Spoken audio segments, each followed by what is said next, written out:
comité électoral départemental de Kaffrine a été mis en place à l'unanimité, de façon consensuelle.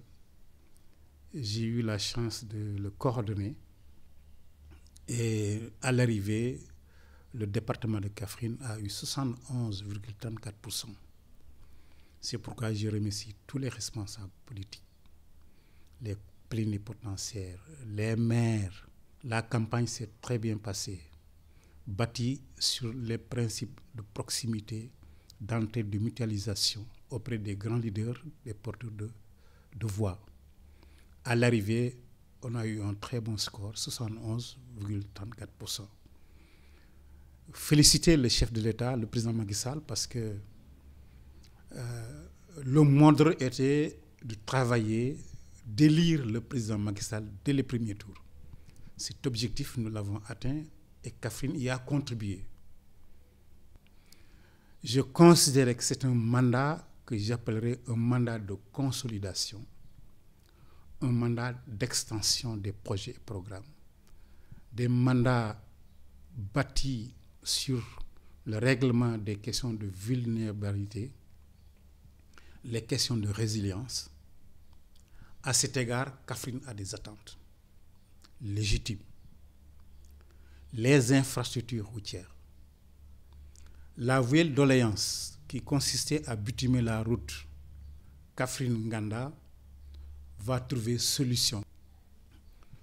La deuxième question relativement aux infrastructures, c'est désenclaver la commune de Médine Salam 2, la commune de Diamagadio et un peu la partie est de Boulel.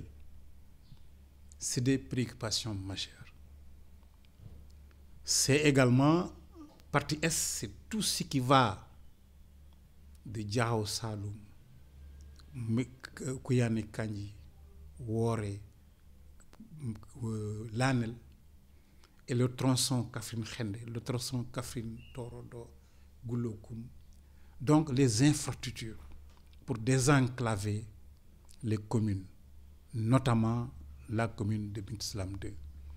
Diokoul aussi a des préoccupations sur les infrastructures.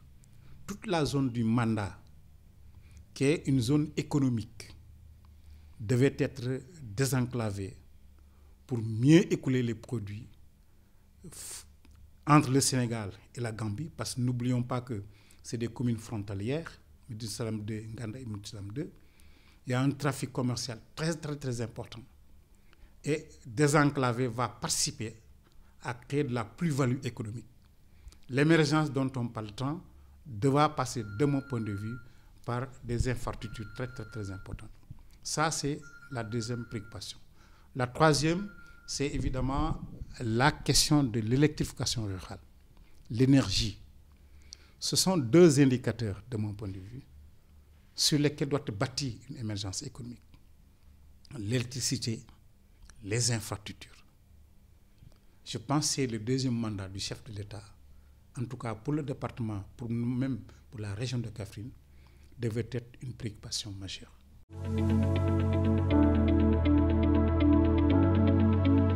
D'abord, nous sommes des militants disciplinés.